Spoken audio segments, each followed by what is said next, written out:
ওম সর্বমঙ্গলমাঙ্গল্যে শিবে সর্বার্থ সাধিকে শরণ্যে ত্র্যম্বকে গৌরী নারায়ণী নমস্তুতে। জয় মা মঙ্গলচণ্ডীর জয়। বন্ধুরা, আজ 21শে জ্যৈষ্ঠ, চৌঠা জুন, জ্যৈষ্ঠ মাসের তৃতীয় মঙ্গলবার। জ্যৈষ্ঠ মাসের প্রত্যেক মঙ্গলবারে অনেকেই জয় মঙ্গলচণ্ডীর ব্রত করে থাকেন, মায়ের উদ্দেশ্যে পূজা নিবেদন করে থাকেন। বন্ধুরা, আজ যদি আপনি মঙ্গলচণ্ডীর ব্রত করে থাকেন তাহলে অবশ্যই জয় মঙ্গলচণ্ডীর ব্রত কথাটি একবার হলেও শ্রবণ করা দরকার। যদি কোনো ব্যক্তি এই মঙ্গলচণ্ডীর ব্রত কথাটি শ্রবণ করে মায়ের উদ্দেশ্যে আজকের দিনে একটি প্রদীপও প্রজ্বলন করতে পারেন, তাতেও এই ব্রতের পূর্ণ ফল অনেকাংশে লাভ করা যায়। তাই আজ জ্যৈষ্ঠ মাসের এই তৃতীয় মঙ্গলবারে একবার হলেও শ্রবণ করুন জয় মঙ্গলচণ্ডীর এই ব্রত কথা। আশা করি দর্শক বন্ধুরা এই ব্রত কথাটি শ্রবণ করে আপনাদের ভালো লাগবে। শুরু করছি জ্যৈষ্ঠ মাসের জয় মঙ্গলচণ্ডীর ব্রত কথা। ওম নমো সর্বমঙ্গল মাঙ্গল্যে শিবে সর্বার্থ সাধিকে শরণ্যে ত্র্যম্বকে গৌরী নারায়ণী নমস্তুতে। সৃষ্টি স্থিতি বিনাশনাং শক্তিভূতে সনাতনে গুণাশ্রয়ে গুণময়ে নারায়ণী নমস্তুতে। শরণাগত দীনার্থ পরিত্রাণ ও পরায়ণে সর্বস্বার্থে হরে দেবী নারায়ণী নমস্তুতে। জয় মা মঙ্গলচণ্ডীর জয়। জয় মা মঙ্গলচণ্ডীর জয়। শিবের বাড়ি কৈলাস পর্বতে। আকাশ থেকে যেন কোটি কোটি চাঁদের আলো ঝরে পড়ছে সেখানে। গন্ধর্ব, কিন্নর, যক্ষ ও বিদ্যাধরদের গানে কৈলাসে শিবলোক পরিপূর্ণ হয়ে আছে। এমনই একটা দিনে মা ভগবতী পদ্মার সঙ্গে বসে গল্প করছিলেন। এমন সময় হঠাৎ তার মনে হলো যে মর্তে তার পুজোর প্রচলন হওয়া দরকার, তার ব্যবস্থা করতে হবে। এই কথা শুনে পদ্মার খুব ভাবনা হলো। সে ভাবতে লাগলো কেমন করে মর্তে মায়ের পুজোর ব্যবস্থা হতে পারে। পদ্মার এই ভাব দেখে মা বললেন যে এর জন্য কারুকে ভাবতে হবে না, তিনি নিজেই তার পুজোর ব্যবস্থা করবেন। আর করলেনও তাই। মায়া করি ধরে মাতা জরাতির বেশ, হাতে লাঠি কাঁধে ঝুলি উড়ি পড়ি কেশ।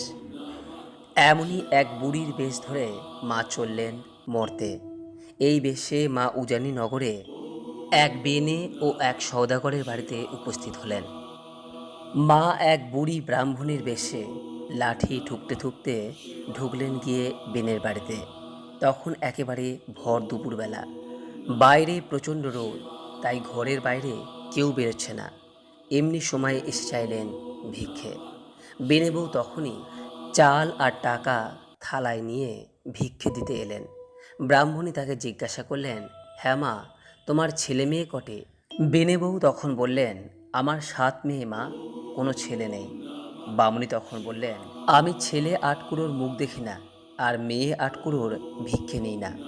এই বলে যেই উনি চলে যাবার জন্য প্রস্তুত হলেন, অমনি বেনে বউ কেঁদে তার পায়ে পড়ে বললেন, যাতে ছেলে হয় তার একটা উপায় করো মা। বামুনি তাকে একটি ফুল দিয়ে বললেন, এই ফুল ধুয়ে জল খেলে তোমার ছেলে হবে, আর তার নাম রেখো জয়দেব। এই বলে বামুনি চলে গেলেন। এবার সেই বামুনি সওদাগরের বাড়ি গেলেন। গিয়ে বললেন, ও মা, দুটি ভিক্ষে দাও গো। সওদাগর বউ একইভাবে ভিক্ষের থালা সাজিয়ে ভিক্ষে দিতে এলে বামুনি জিজ্ঞাসা করলেন, তোমার কয় ছেলে মেয়ে মা? সওদাগর বউ উত্তর দিলেন, আমার 7 ছেলে মা, কোনো মেয়ে নেই। বামুনি তখন বললেন, আমি মেয়ে আটকুড়োর মুখ দেখি না আর ছেলে আটকুড়োর ভিক্ষে নিই না। এই বলে যেই উনি চলে যাওয়ার জন্য প্রস্তুত হলেন, অমনি সওদাগর বউ কেঁদে তার পায়ে পড়ে বললেন, যাতে মেয়ে হয় তার একটা উপায় করো মা। বামুনি এমনই একটি ফুল দিয়ে বললেন, এই ফুল ধুয়ে জল খেলে তোমার মেয়ে হবে, আর তার নাম রেখো জয়াবতী। এই বলে বামুনি চলে গেলেন। কালক্রমে 2 বউই পোয়াতি হলো। বামুনির কথা অনুযায়ী তারা তাদের ছেলে এবং মেয়ের নাম রাখল যথাক্রমে জয়দেব ও জয়াবতী। জয়দেব ও জয়াবতী ক্রমে বড় হয়ে উঠল।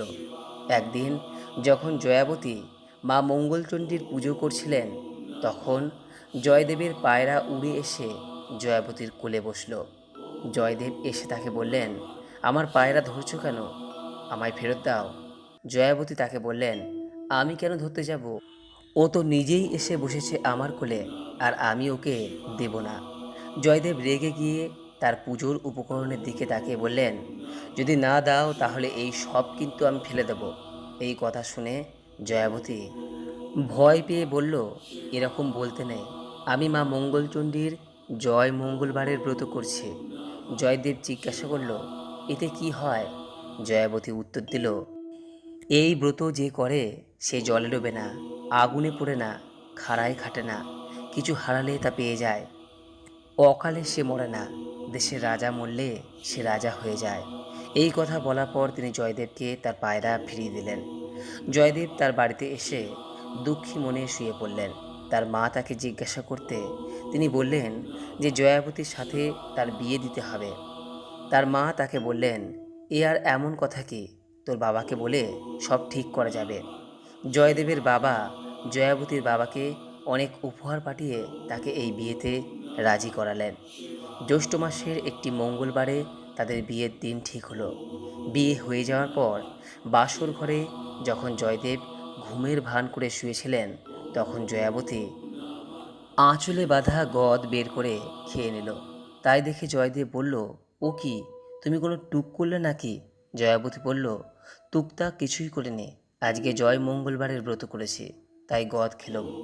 বিয়ের পর দিন ধনপতি সওদাগর জয়াবতীকে সোনায় গহনায় একেবারে মুড়ে দিল, আর অনেক ধনরত্ন দিয়ে বর কনেকে বিদেয় করল।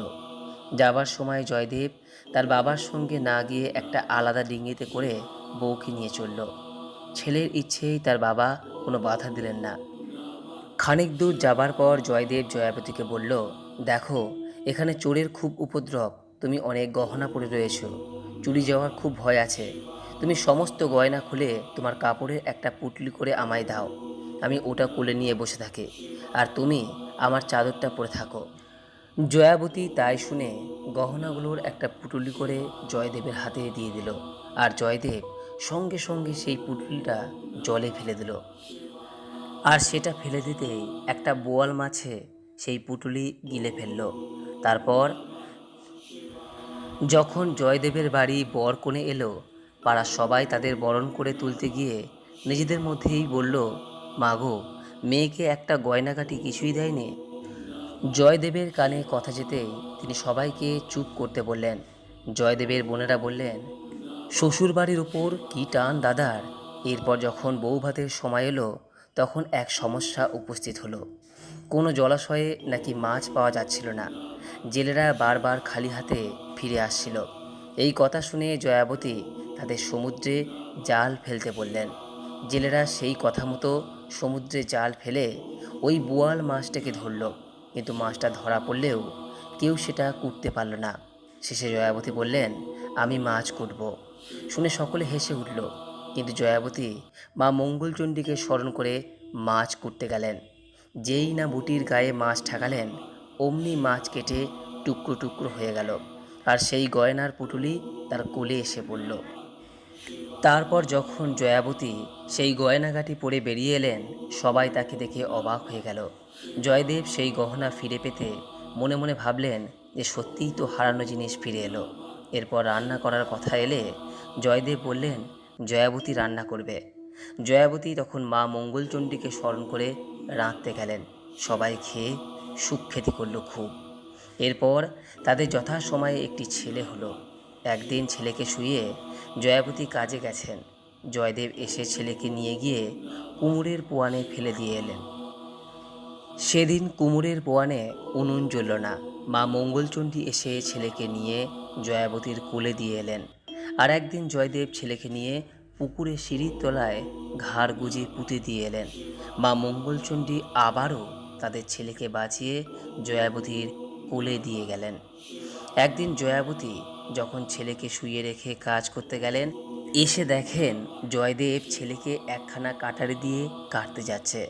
জয়াবতী দেখে ছুটে এসে চেঁচিয়ে উঠে বললেন, এ কি করছো তুমি? এত রকম করেও তোমার বিশ্বাস হলো না মা মঙ্গলচণ্ডীর ওপর? জয়দেব বেশ খানিকটা লজ্জিত হয়ে বলল, হ্যাঁ, এইবার আমার বিশ্বাস হয়েছে। তারপর থেকে জয়দেব আর কোনো অঘটন ঘটানোর চেষ্টা করল না। জয়াবতীকে নিয়ে সে বেশ সুখে ঘর করতে লাগলো। পরে তাদের আরও কয়েকটি ছেলে মেয়ে হলো। জয়াবতীর শ্বশুর ও শাশুড়ি নাতি নাতনিদের মুখ দেখে খুব আনন্দের দিন কাটিয়ে শেষে স্বর্গে চলে গেল। জয়াবতী আর জয়দেব তাদের ছেলে মেয়েদের কাছে মা মঙ্গলচণ্ডীর ব্রতের কথা প্রচার করল এবং তাদেরও প্রচার করতে বলে দিল। এরপর এক শুভ দিনে স্বয়ং ভগবান পুষ্পক রথ পাঠিয়ে দিলেন। জয়দেব ও জয়াবতী জীবন্ত অবস্থায় সেই রথে চড়ে স্বর্গে চলে গেল। সকলে তাদের এই অবস্থা দেখে খুব ধন্য ধন্য করতে লাগলো। সেই থেকে জয় মঙ্গলবারের ব্রত কথা পৃথিবীময় ছড়িয়ে পড়ল। যে ব্যক্তি এই জয় মঙ্গলবারের ব্রত পালন করেন সে কখনো জলে ডোবে না, আগুনে পড়ে না, কোনো অস্ত্রের ঘায়ে তার মরণ হয় না, আর তার হারানিধি ফিরে পেয়ে থাকে। আশা করি দর্শক বন্ধুরা এই ব্রত কথাটি শ্রবণ করে আপনাদের ভালো লেগেছে। ভালো লাগলে লাইক করবেন, পারলে শেয়ার করবেন।